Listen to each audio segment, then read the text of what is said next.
Hello, and welcome anyone tuning in for round 5 of the custom Formula 3 Championship. Some excitement as we head now from Macau last week over to Oran Park in Australia. The shortest circuit on the calendar, even shorter than Snetterton, which we opened the season with. So we're expecting 19 laps each race. Now that is quite a number. Like I say, so 1 minute 4s, even 1 minute 3s we might see as the fastest lap.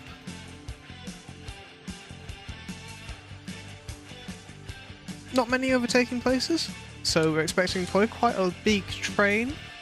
But when things happen, when people make mistakes, it's going to be very, very costly potentially. Just one small contact or one small lockup could cost 2, 3, easily at least, in terms of positions. This could be very interesting. Let's have a look and see how our drivers are doing. And let me get all of the heads-up display updated. Here we go, we've got just under 10 minutes of practice left. Having a quick look at Daigo. So yeah, little, I think this is a quali sim, potentially. Only using 4 gears, which we've noticed a few drivers doing. Let's go on board with him. See if we can just see how he's planning on taking the circuit. Lots of drivers been sort of saying about the curbs here being really sort of quite tricky, a bit of a gamble. Gain a little bit of lap time, but if you mess up, could be you off the circuit or spinning out. So definitely interesting to see who's going for those curbs, who's instead opting to avoid them. Speaking of, Daigo slightly clipping that large curb there on the left. That's going to have cost him a little bit of time on this lap. It looks like, yeah, he's just overcooked it a little bit. I don't know if this was his quali sim attempt or what, but we'll jump back off board. He's just pulled off nicely there as Gordon Moulton passes through. Moulton's had a pretty good season for the Ackley Grand Prix team so far. His teammate Jan Spiker making a pretty solid impact into the grid. His sort of debut season has been admittedly maybe not as far forward as Moulton, but by no means is he slow this week. See him in the 13th. Currently on the time tower, only just under 2 seconds off of the front runners' times. But what to remember is that 2 seconds here is actually a lot harder to find than you might assume. Many drivers as well only doing 4s when they're absolute perfect laps. We're expecting high 4s, sort of mid to high 4s for the general race pace. Especially with battling, we could see those times fall to the 5s quite easily. So Moulton by no means out of a shot. Him come through the final chicane there. Some cars reporting that they feel like they're almost lifting off through there. Nice little slide out of the final corner from Moulton there. Yeah, we've got some great perspectives here today. Let's see if we have a slightly nicer camera angle. So we follow through, down into turn 1. Seems like we only have 1 camera set today. But let's leave Moulton. Let's have a look at our potential race winners today, who we're sort of expecting to be right there at the front. Now here we've got Isidor Kiepski. Now this is going to be interesting to watch out here, because I want viewers to pay attention to his top speed here. So he's hitting 104.8 this previous lap. He's actually going quite slow on the straight compared to other drivers. He's doing 216, 217. We jump behind to Yuki Suzuki. We're going to... Oh, hang a minute. Let's see if we can jump to somebody who's maybe going a bit faster. Let's go Rutherford. It's going to spin at the final corner. See, Rutherford already clearing that top speed by a good 2-3 Ks. And I mean, we have a look at some of the other drivers. We have a look at Moulton. think he's going much faster than that. I'm pretty sure. Yeah, he's doing 220 coming through turn one. Little lockup. Looks like he's leveling his car really quite low. Try to make the most out of that heavy TVR chassis. So yeah, lots of different strategies here today. But Kiepski very much looking like he could be on pace for a win here. That being said, qualifying, as always, one of the most important sessions in these races, but extremely important here, potentially as important as it was at Macau. Starting in first here will be very nice. First and a good launch, and you've got a pretty good chance at the win. Starting behind the first two rows, you're gonna have to hope for a bit of a miracle, because if those front runners manage to take off, you've got to fight tooth and nail to catch back up. So we've got 16 drivers here today, slightly smaller grid, but that's probably a good thing for a track like this.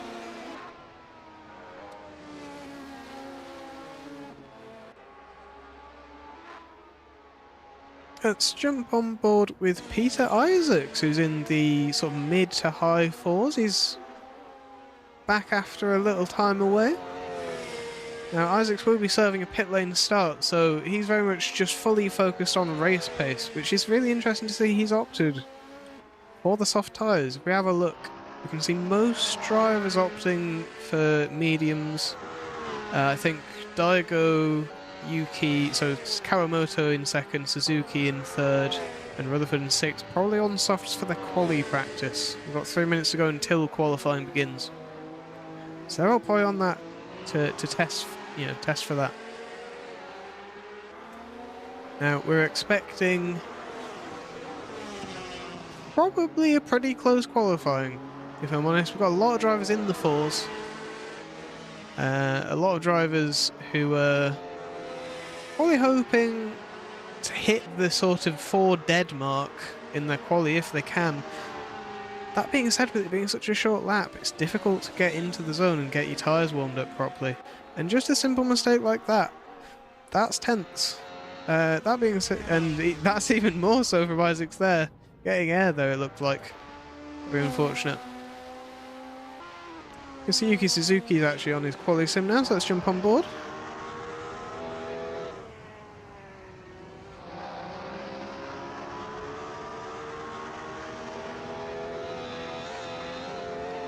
He's been pretty quick. This looks like this might be a 4, we'll see. He's taking third through the final corner, but that Toyota engine is just able to power through with all that torque. This could be a very fast lap here. I think that's a new fastest. That could be a 3.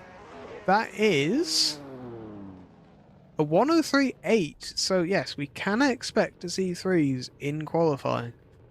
They're very much not off the table as of yet. It is going to be interesting, just seeing if we can catch anyone else on their quali lap. I don't know if this is Daigo on his yet, or if he's just trying to run the softs for the race. We will see. Softs for the race definitely bold for these high weight cars like the Toyota, with those heavy engines. I think they're going to burn up. And it looks like Daigo's just not able to make the most of this run through here. Got a little bit loose, and that's just kind of cost him, yeah, 1.5 tenths pretty much there. It's interesting as well to notice the different ways people take in the final corner. Some people are opting to really kind of grip through it. Ooh. He's opting to pull into the pits there, for whatever reason. Now here we have Felix Stokekeeper, new to the grid. This is his first round driving for the Zakspeed team. First round, also effectively debuting the season and for the team. So it's going to be interesting to see what he can pull for Zakspeed. He's very much right up there. Only half a second off of Suzuki, and I think he's currently potentially doing either quali sim, but it's also potential that he's doing race practice. Some people are, as I said earlier, opting for softs for the race. So very interesting. As we enter into overtime, it looks like I believe that's Pato. No, it's not Pato, sorry, that is Sebastian O'Connolly ahead in the Perkins. Great to see the Perkins back after their race away, not being there at Macau. Oh, and that's going to be a potentially horrific crash for Sebastian. He's managed to save... Oh no, he's just lost it, unfortunately, there. As we see the Toyota behind, not sure quite how to avoid him, choosing to go straight on, and that actually turned out to be the best course of action, as he ends up off himself. So yeah, 17 cars here today. So only 2 cars finishing out of position, out of points paying positions this round. So it'll be very interesting to see who ends up where. We'll look at best laps. Most of that top 10 finding their way into the fours. As we see everyone else just sort of passing by on their last few practice laps now. Just in overtime, so very, very shortly we'll be dragging everyone into the pits. And we will have a very short break while they do the driver's briefing. And then you will catch us back for race 1 of round 5 at Oran Park.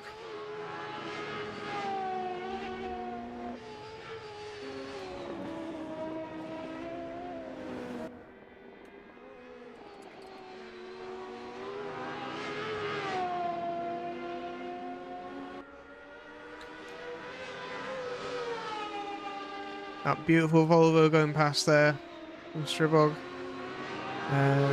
We'll actually be checking out the standings once we're back from our short little break. We'll have a look at a little hot lap, and we will have a look at the standings. But for now, just a very short break. We'll be back very shortly.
And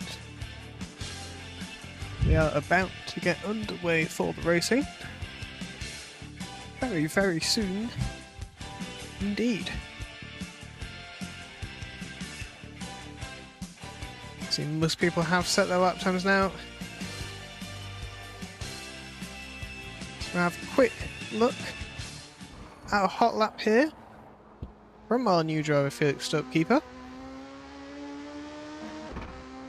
So we can see we're going. This is quite. We had a bit of a good look at this circuit before. So we've got this long main straight. This is the longest straight of the circuit.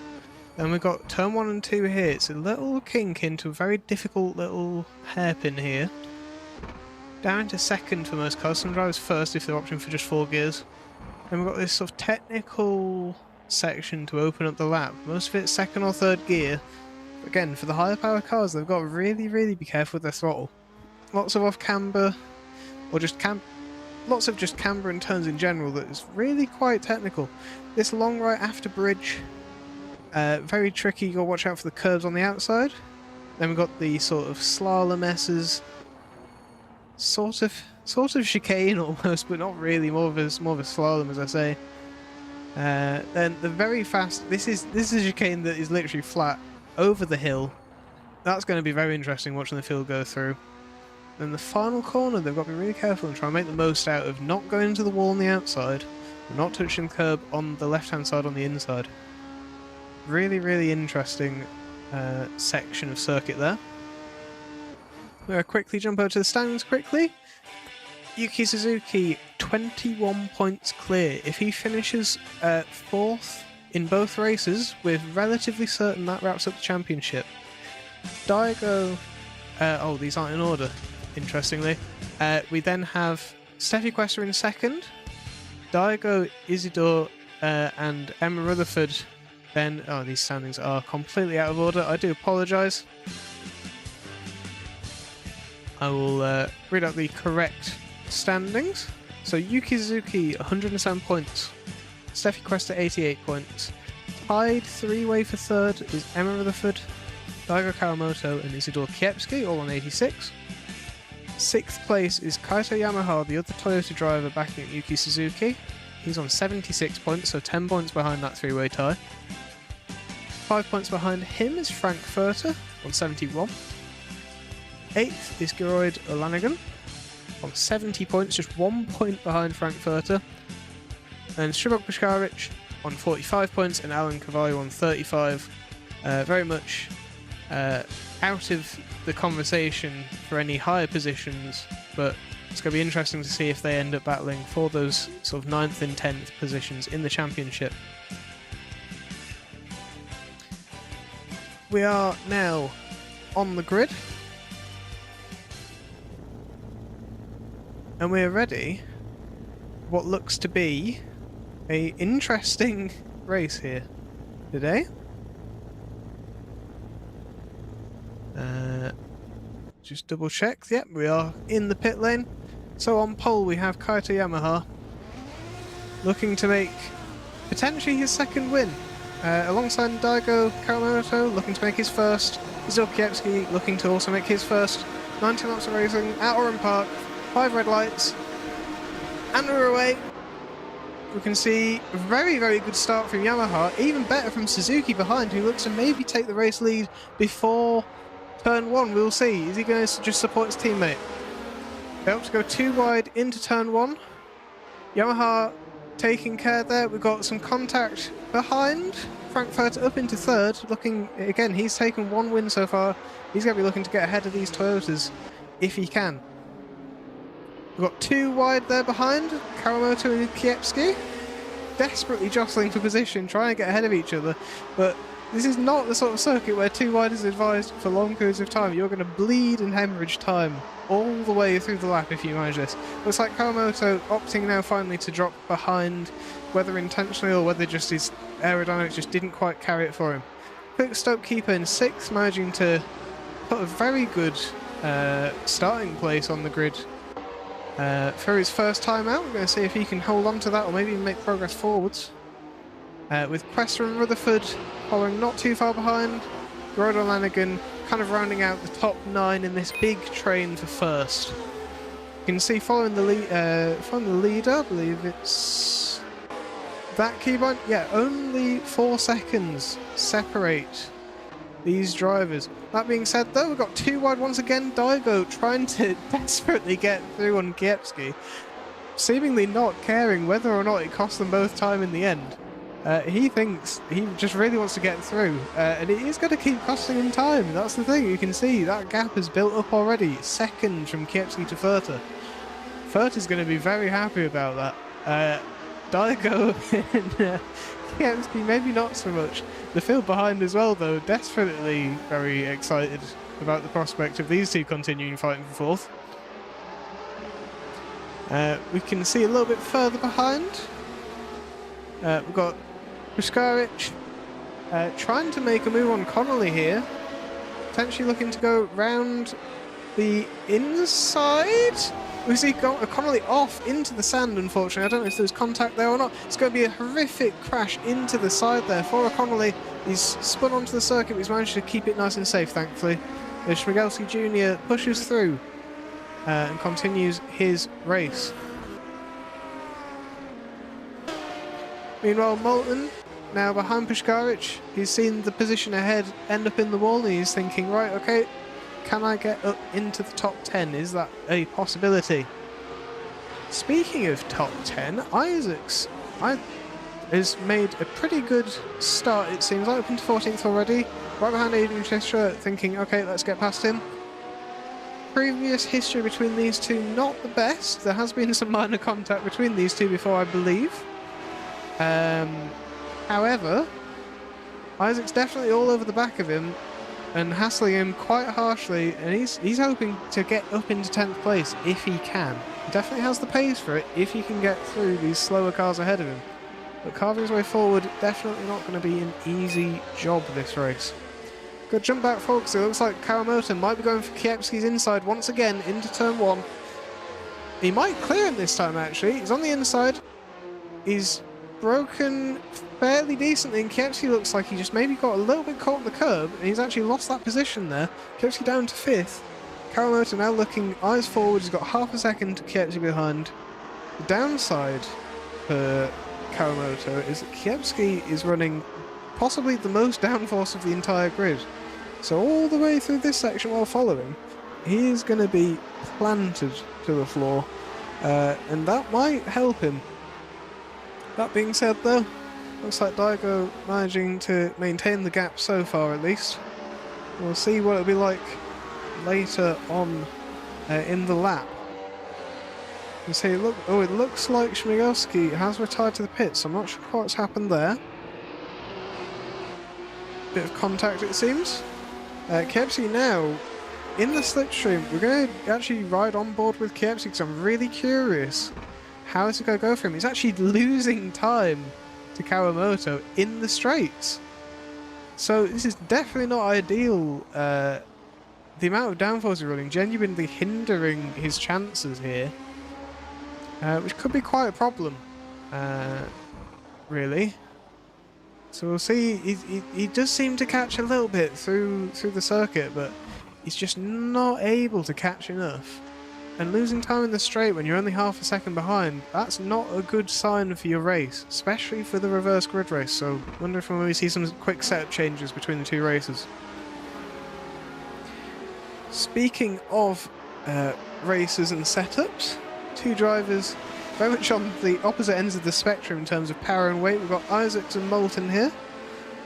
Now, this will be interesting, because I think Moulton is probably doing quite a good job to hold back Isaacs right now. You can see he's generally about 5/10, 6/10 slower if we ignore lap 1. So about 6/10, but lap 3 he was okay. So we're going to see, can Moulton hold off Isaacs, who is setting some pretty quick lap times. About half a second quicker last lap, but unable to make a move necessarily into this first corner. He's gone down the inside though. He's made it work. A very nice little move on the brakes on Gordon Moulton there from Isaacs. He's now got to run away and get as much of... Oh, and then contact there. It looks like Moulton tried to make a bit of a move back on Isaacs. Just maybe locked up going down the inside. And they're both going to continue, and that's going to put Isaacs behind. I'm sure the stewards will have something interesting to say about that. As much as I have something interesting to say, potentially, about whatever's happened to Frankfurter. He's off the circuit. He's dropped positions. Daigo now in third. And Kiepski in fourth. I'm not sure what's happened for Furter, but he's going to be not too happy about that. So Kiepski setting a 4.6. Let's have a look at the front runners. What they're running, 4.5. They're very, very close among the field in terms of race pace. We'll keep monitoring this little train as it continues. Only lap 7 of 19, so not even halfway yet. Long, long way to go for these drivers. Many, many more turns before the end. Definitely by no means over. But as you can see, it's quite tricky to overtake here. You've got to really kind of set up for it across the lap and really dedicate getting that move done as quickly as possible, because the more time you spend side by side, the more you just bleed time. Some drivers, speaking of, Kiepski on the curb, looks like he's gone across. That's cost him time. It looks like the curb. Maybe this is what happened to Furter last lap. Very similar section. Just going a little bit too far onto that curb. And it's cost yet another driver the positions. Kiepski's actually retired the car. Maybe some damage from the curb. That's going to really hurt his chances at a race win in race 2 at the very least. Very much was on a chance for a pretty good scoring round here, really. He's going to have to fight all the way from the back if he wants to make anything out of this. You see, speaking of sort of trying to kind of fight the car, we've got Steffi Questa here. Voice definitely made some remarks we've heard in the paddock from Questa. Not too happy about how the BMW-powered Basler Motorsports car has been feeling. Possibly due to the rather sizable ballast that she's been carrying this week. But despite that, a 6th place catching 5th, absolutely nothing to sniff at. This admittedly would be Questa's lowest finish, but she's not finished outside the top 5 so far this season, which is incredibly good driving, and it is why she's second, albeit by 2 points, in the championship. Yet to see a win from her, but who knows the way it's going. She could maybe take the win in the second race. Rutherford behind seems to be sort of slightly catching. But I think Questa's going to just kind of sit behind the stopkeeper, just kind of see where he's weak, and then try and make the pass on stopkeeper, and try and make the Baslers once again together on track. That being said, Yamaha once again showing a very dominant return to the front of the field after a poor Pascani. Not only did they have a very good result, or set of results, at Macau last round, it's looking pretty confident that we'll see Yamaha at the top of the podium one more time here for Oran Park's first race. So that's definitely going to be quite good for the team. That being said, Kawamoto really hassling Suzuki here. We've got a car off, actually. It looks like Pato is just waiting to let all the cars pass before rejoining, I think. And then he's just setting off now. It's definitely not been great for him, but he's still continuing. That's good. We'll jump back to the battle that we were on, though. Kawamoto and Suzuki. Now this lap, this could be Kawamoto's lap. This could be it. He's right on the tail, going through this section. We'll go on board with Kawamoto just to see how close it is, with the view of the rear end of the Toyota. Take up most of Kawamoto's vision, really. As we now go down the main straight, we're going to watch that timing tower, and we can see he's just gaining a little bit of time. He's going to have to make a send if he's going for something. We'll see if he does. No, he opts to hold back, makes a bit of contact with the Toyota. It looked like that was under lockup, definitely not an intentional punt there. A little bit of a lockup, just that loss of downforce costing him a lot of time there. Sorry, a lot of braking performance that he was not ready for. It's not gone amazingly for him. You can see there is a gap. Peter Isaacs has finally made his way past Moulton. He's now got 6 seconds to 10th place to catch. However, that's not necessarily impossible. You can see Isaacs has been shaving about a second a lap off of Sweeney ahead. So very much on course for a 10th place. We'll be following this as it gets close to the end of the race.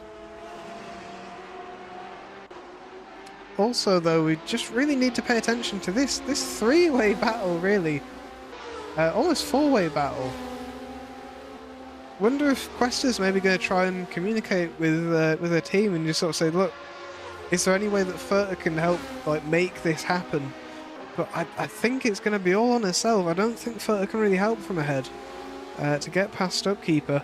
The longer that this train continues, the more that it kind of just builds the train, really. There's a big gap to Pushkarch behind. But you can see Rutherford right on the tail, almost as close as Questa is to Stokekeeper.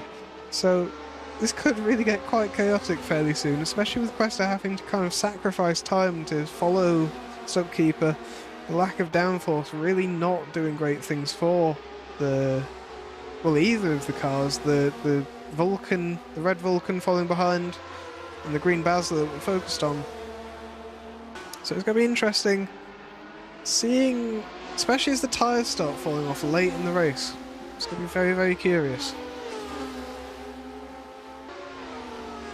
That being said, looks like Rutherford just not able to do anything in the slipstream. She's gaining about 10th in the slipstream, but it's not really close enough. She's going to have to really get a really good exit out of that final corner and just nail it and hope that Questa gets a worse exit and try and force something maybe later in the race. So we might see that happen as we get into the closing stages. About 3/4 of the way through, so definitely expecting some more crazy moves to be pulled out now. That being said, though, Yamaha had great control over this race so far, and it seems like it's going to probably have a quite comfortable win here. Definitely, again, after the car having issues at Biscardi, another win is absolutely what he needed to try and catch up to the rest of the drivers ahead of him. Kawamoto as well, on track for another podium, looking to maybe make it second place. As he goes down the inside into turn 2. He's holding the inside. Looks like Suzuki's going to try and just keep his nose there, but he's not going to have to. He's not going to have the momentum to carry it on the outside. He's going to have to yield in the end, and that puts Kawamoto ahead. Suzuki's probably going to just let Kawamoto get away at this point. I imagine his tyre's probably quite tired from all that defending and harsh cornering. Suzuki definitely with one of the hardest to drive cars right now, with I think it's 21 kilograms of ballast, the most of anyone. So the fact he's managed to hold third is incredible, really. Of course, this being another third place does mean that if Suzuki continues like this in race 2, he could potentially wrap up the championship before the final round, which would be a deserved championship by no means. He's driven phenomenally all season. Speaking of battles, we're going to jump backwards a little bit. Looks like Rutherford's finally got that run that we're talking about. She's going to duck down to the inside. She's not going to quite make it no, she's gone for the inside. Rutherford and Questa side by side now through the lap. Stokekeeper looking his rearview mirror, probably quite happy to see these two battling so harshly for 6th, because that kind of solidifies his 5th the more that these two battle. That said, Stokekeeper himself not far off Frank Furter, only a second to the German driver ahead. So we could potentially see a late move for 4th place here. A late move is in late in the race. Rutherford and Questa both in the grass there. Not entirely sure about the track limits implications there. Rutherford getting very loose over the curb, trying to just take too much there. But it seems like that's Costa now, and all that momentum she built up on Questa now kind of in the bin. She's got to do all of that again. We're going to jump a little bit further back though, because we can see Sebastian O'Connelly, who we saw have that accident before, earlier in the race, is now looking to make a move for 14th on Jan Spijker. Jan Spijker as well in 14th is doing a great job. Third race so far of the season. And it is absolutely not an easy car to sort of handle around these circuits. Cars like the TVR, like that yellow and black Ackley you see ahead, very heavy comparative to the rest of the grid. But also a lot of power, and we can see that on the straights here. See, Connolly, despite being in slipstream, he's not really making much of a gain. Now, Connolly's probably running a lot less aero, in fairness, but he can't do much through the rest of the circuit. You can see just not quite as quick.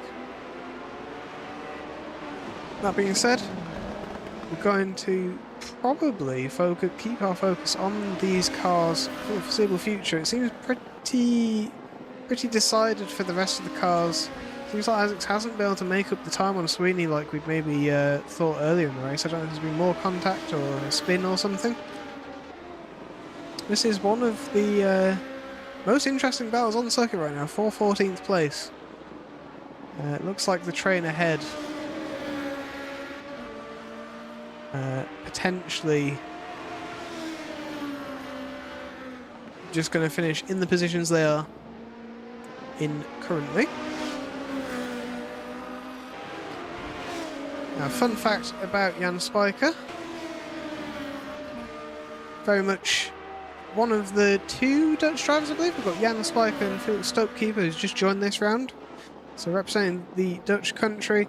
And interestingly, in his career before this, somehow managing at the young age of 22 to have apparently more drunk driving infractions than podiums so far in his career so far.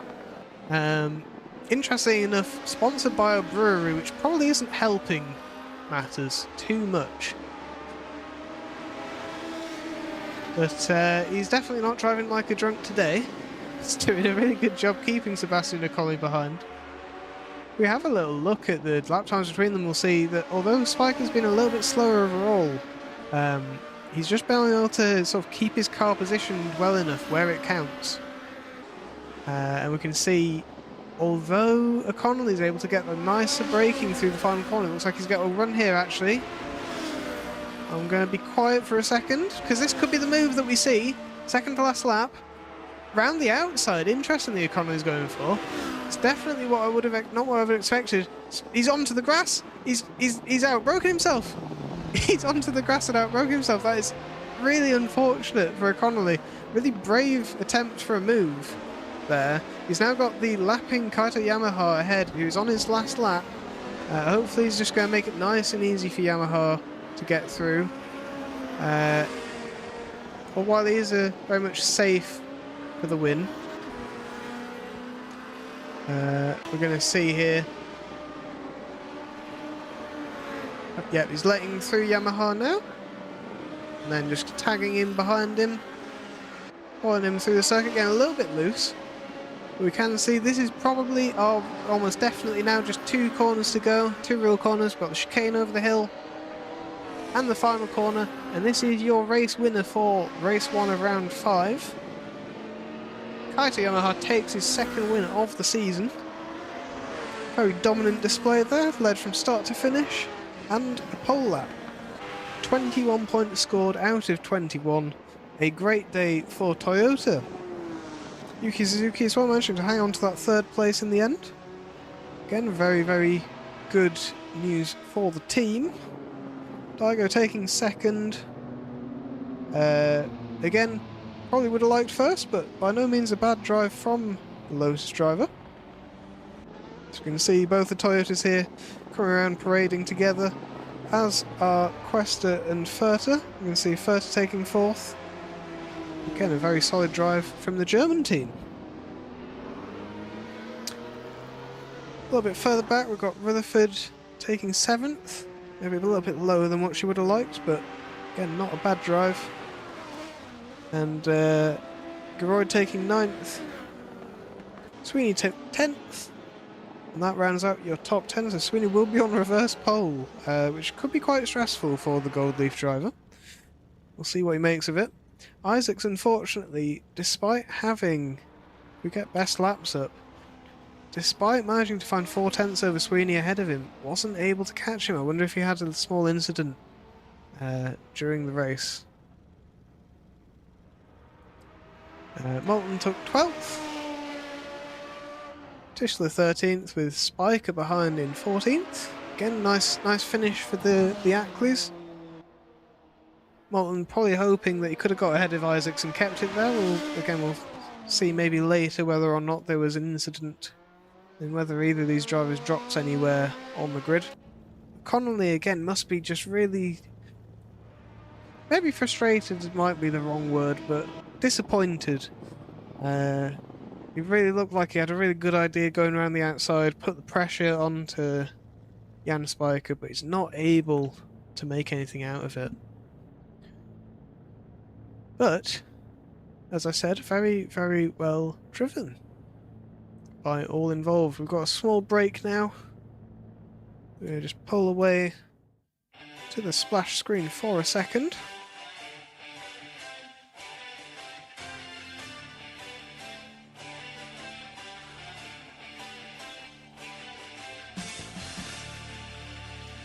Isaacs, of course, we've got to remember, generally more confident, or at least more of a career in sort of tin top type cars. Very much spent more time in the VTCC than over here in the F3. So he's doing a pretty good job. It's a bit of an underpowered car for his first season in the F3, but I'm sure we will see that change in future seasons.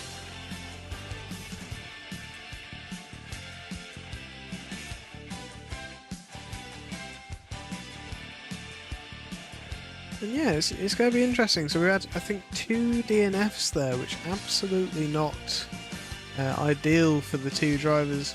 That being Isidor Kiepski, who will now be starting from almost the back of the grid, alongside Jean-Pierre Michael Schmigelski Jr., who also seemed to not finish the race. That being said, though, we go to our pole sitter, Finian Sweeney, followed by Geroyd O'Lanigan. Now, O'Lanigan has taken a win on a reverse grid before.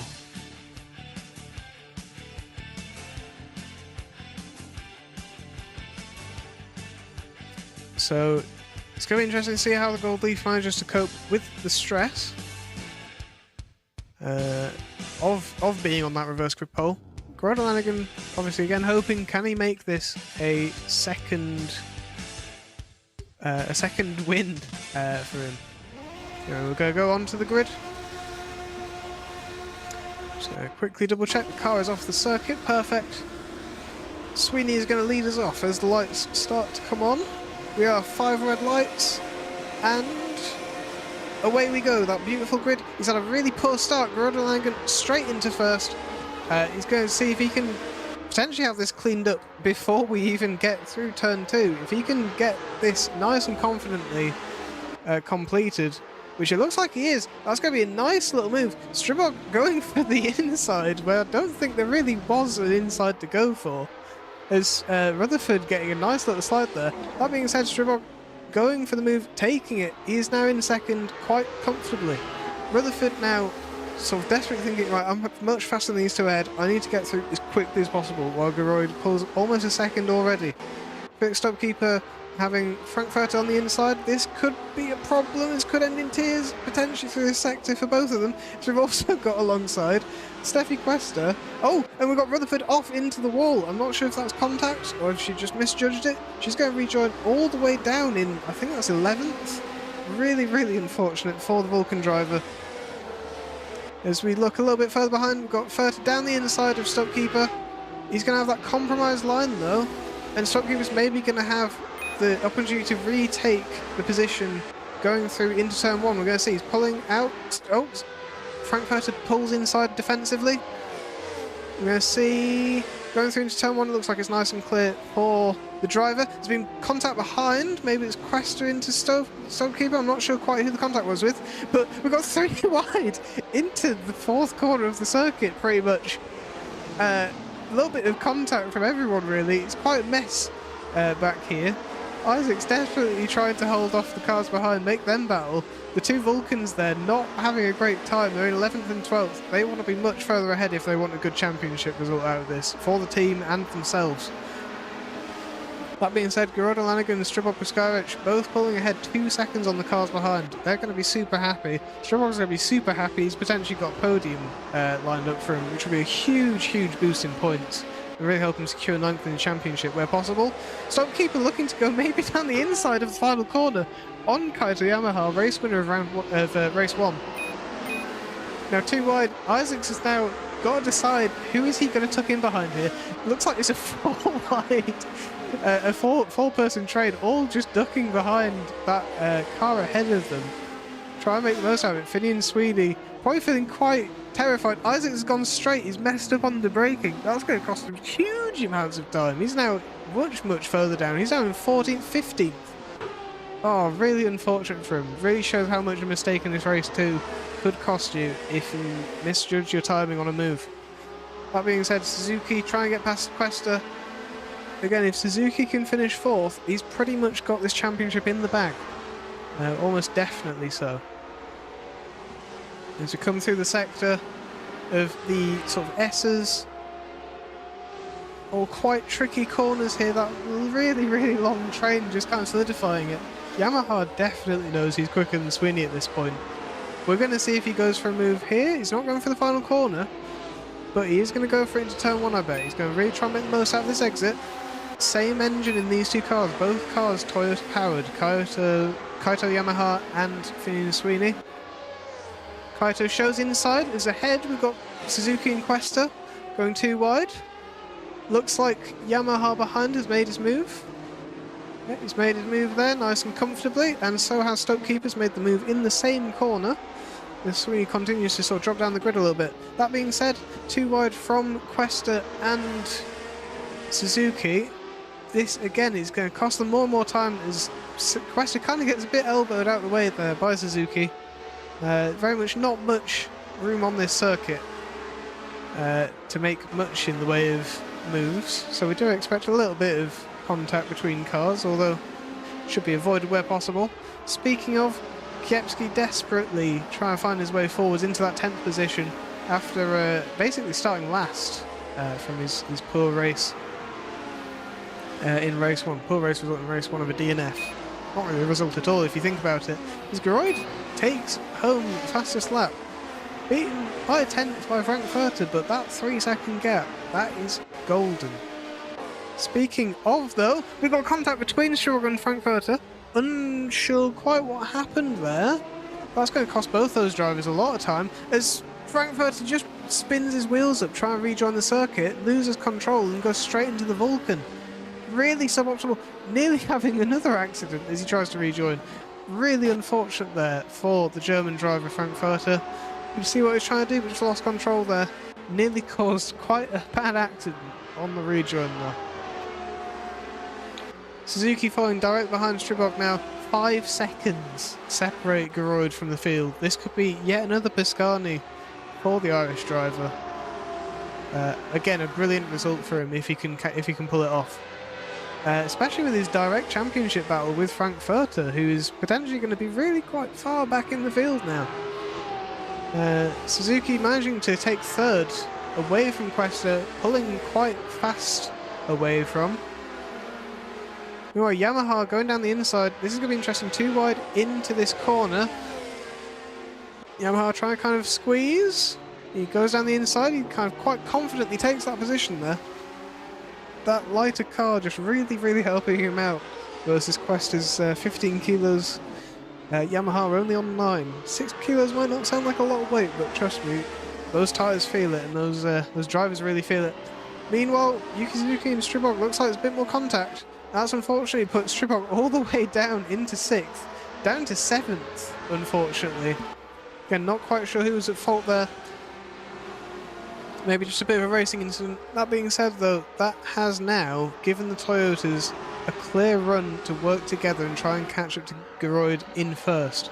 They've got over half the race now to reel in 5 seconds, which 5 seconds is a big gap in 10 minutes, but if any two drivers on the grid can reel that in clean air and working together, it would be these two Toyotas. A 4-3 from Yamaha. He's absolutely on fire this round, as he looks to get through on his teammate. Now, we have been told previously that Toyotas generally, the two Repsol Toyotas, have generally been working not with each other as a sort of choice by the team boss. Generally, they're opting to just go for good racing rather than necessarily trying to sort of orchestrate a race as such, which is absolutely what we love to see in racing. Team orders are fully valid, especially in a championship fight, but it is great to see some proper racing even between teammates, and it's great that we get to see that. People who aren't teammates though, Kawamoto and Stuckkeeper, gonna definitely be battling for a lot longer this race, I think. Stribog right on the tail of these three, honestly. Steffi Questa not too far ahead, only half a second from Stuckkeeper.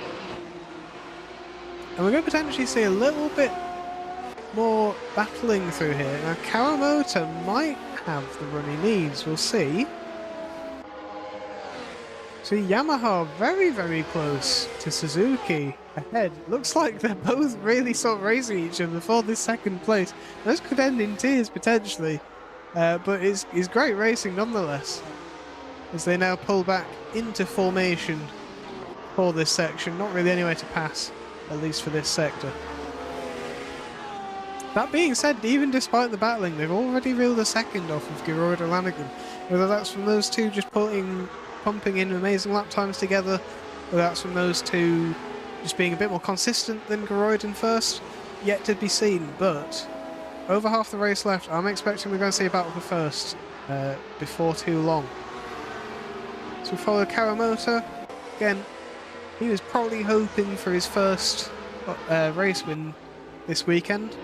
It's not quite gone to plan, but that 4th place is definitely not off the cards, and he's going to, by God, he's going to fight for it as much as he can. As we see, Śmigelski has pulled into the pits. That's going to be another DNF for the driver of the Opel,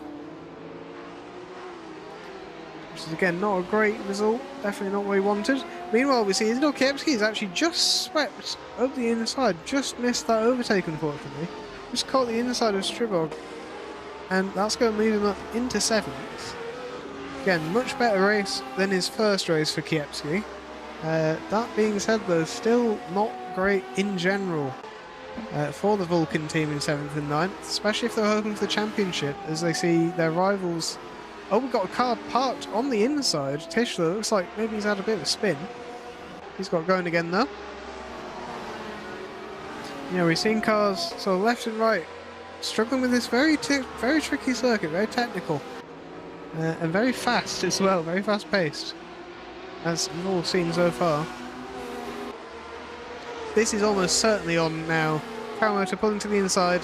Now we're going to see, because they're both going to get a little bit of slipstream, but I think, looks like Stuckkeeper's just getting a little bit more. So we're going to turn 2. Looks like that little bit of inside is just that bit more confidence from Kawamoto, a bit more experience in the car, and a bit more seat time. It just helps him have the confidence to pull that off as he's gone down the inside. As we see, Tischler has now also retired his car. Wonder if there's maybe been some damages to the car, maybe some large bodywork damage, as he's opted not to continue.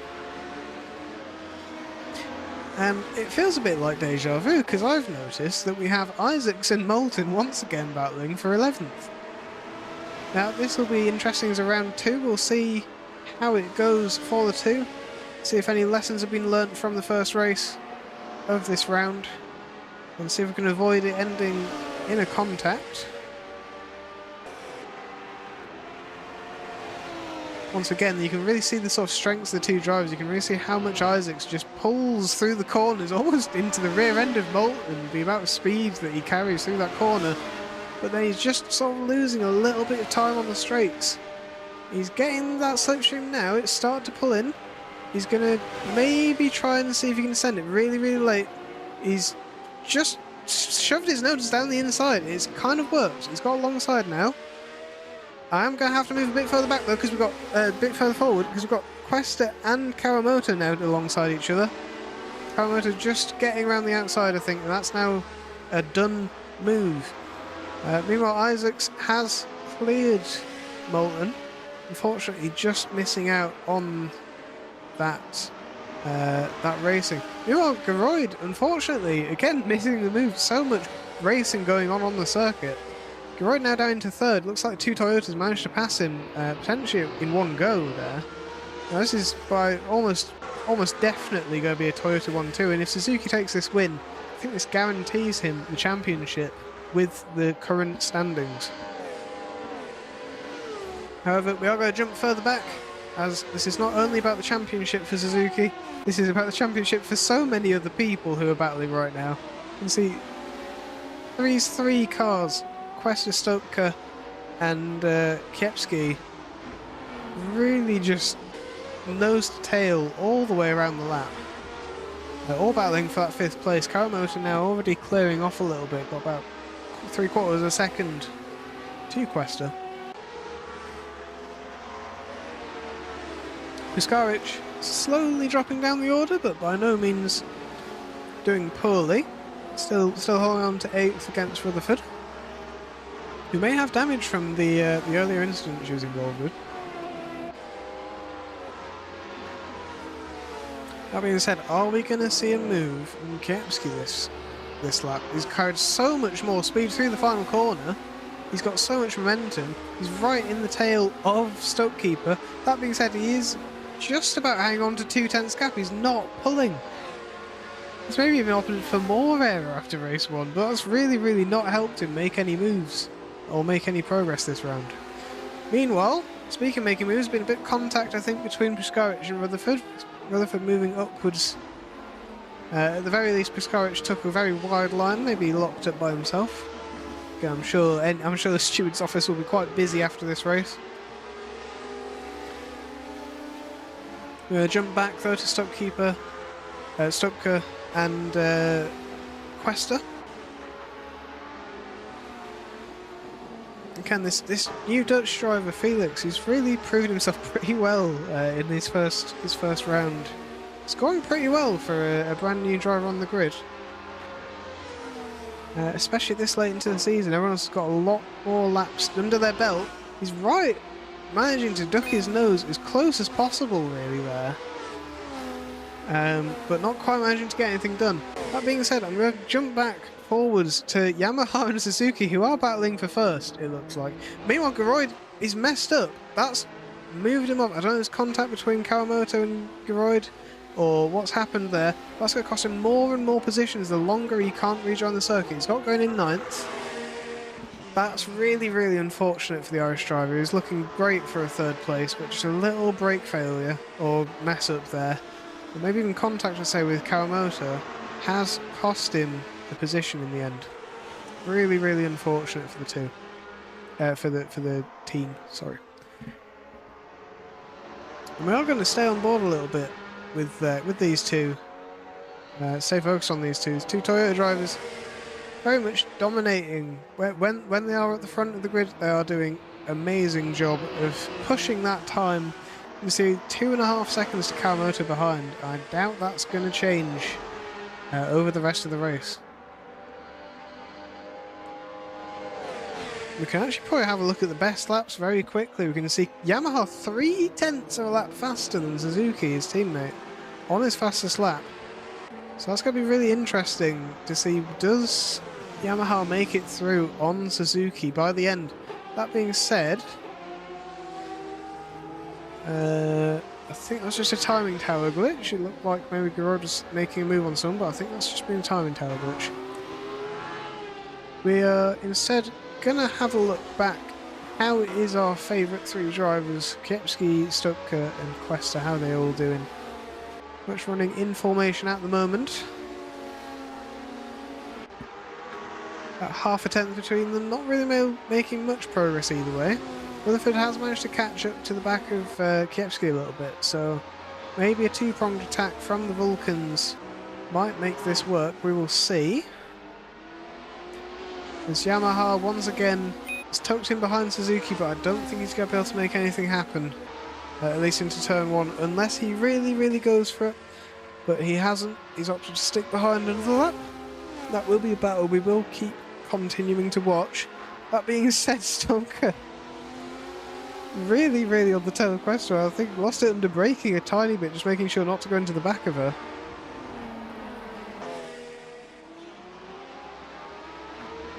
And honestly, really tight for all of the drivers involved in this three-way battle for fourth. Soon potentially a four-way battle if Rutherford catches up.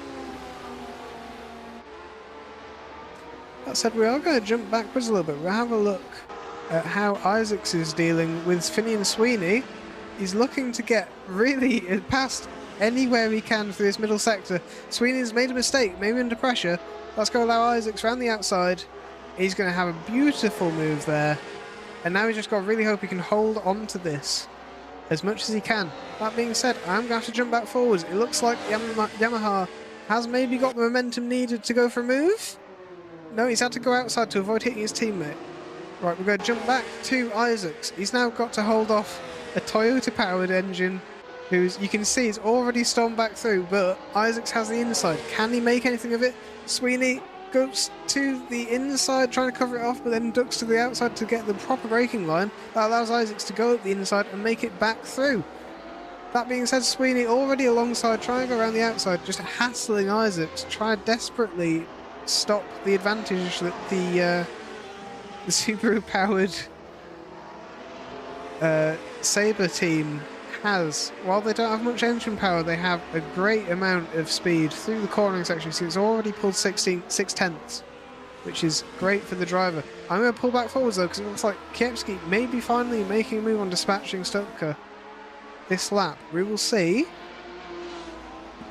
The Honda-powered Vulcan on the Honda-powered Zack speed, equal engine, almost entirely down to who's running what aero. And I think once again, Kiepski's high aero approach is going to cost him. Look, he's bled even more time. He's bled about a tenth, so he's going to have to find some room elsewhere on the track to get it done, because turn one is not where it's happening. Only 2 laps to go. He's going to have to do something quickly. That means like Yamaha has dropped to third. I don't know what's happened there. I don't think there's been more contact. But that is really disappointing for the Toyota driver. He's going to still hopefully retain the podium space, but not next to his teammate Suzuki. That being said, there are plenty of other positions still being fought for. This 5th place, absolutely one of them. I've just noticed as well, Moulton has made a move through on Sweeney. Looks like Sweeney's maybe had a bit of an off of an incident, given his sharp drop in positions. Even Frankfurter managing to make it through, who has not had the best race of all time. As we enter the final lap, a little bit of contact between the two cars.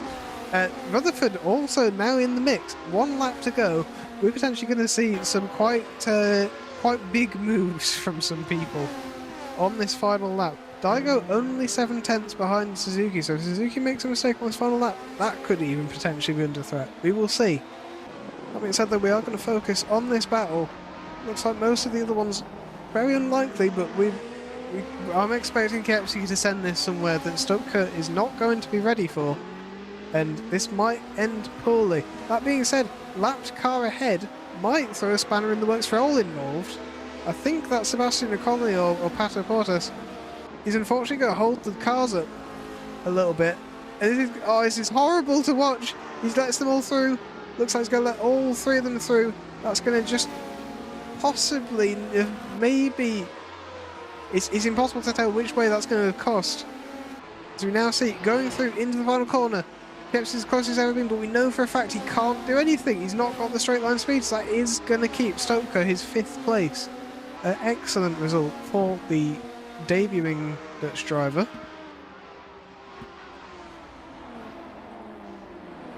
But as much as it has been a great race further behind, seeing how closely everyone's been following, it is a congratulations on, I'm pretty sure, a confirmed... Now, of course, again, we need to review penalties and anything like that. However, I'm pretty sure this is a confirmed championship, Drivers' Championship for Yuki Suzuki, pending race results being edited by any incidents. Who has, at least across the line, taken his 4th win of the season in 5 rounds, so 4th win in 10 races. Absolutely dominant display from the driver. And Yamaha still taking 3rd, very, very good for the team. I think that might have just helped the team's championship a little bit more, so they can relax a little bit as they go into the final round at the Nürburgring. That will be next week, round 6. And honestly, a great drive from both drivers, Yamaha especially in first race, managing to basically dominate it from start to finish, and never really a question the entire race. Never a doubt. And as they'll pull into the pit lane, I'd like to thank you all for tuning in. To look through again the unofficial results for race 1, we do see Yamaha take his 2nd win of the season, alongside Kawamoto in 2nd, who was 2 seconds behind, and Suzuki rounding out that podium, only 3 seconds behind Kawamoto. We then go to the bloodbath that it was for 4th. Frankfurter in 4th, and then not even a second behind was Felix Stopka. Half a second behind Stopka was Steffi Quester in 6th, and then just a second behind Quester was Rutherford in 7th. Trevor Piskavic took a 8th place. Gerardo Lanigan in 9th, Ian Sweeney in 10th, Isaacs 11th, Bolton 12th, Adrian Tischler 13th, Jan Spiker 14th, and then finishing a lap down, we had Sebastian Connolly and Patricio Pato Portas for both for Perkins Kopek Racing. And we did have a finish, sorry, from Śmigowski Jr. It was lap 17 laps he seemed to complete. So I wonder if you had extensive damage and he took repairs maybe. I think a DNF from Kiepski, Isidor Kiepski. We are just pending those race 2 results to come through.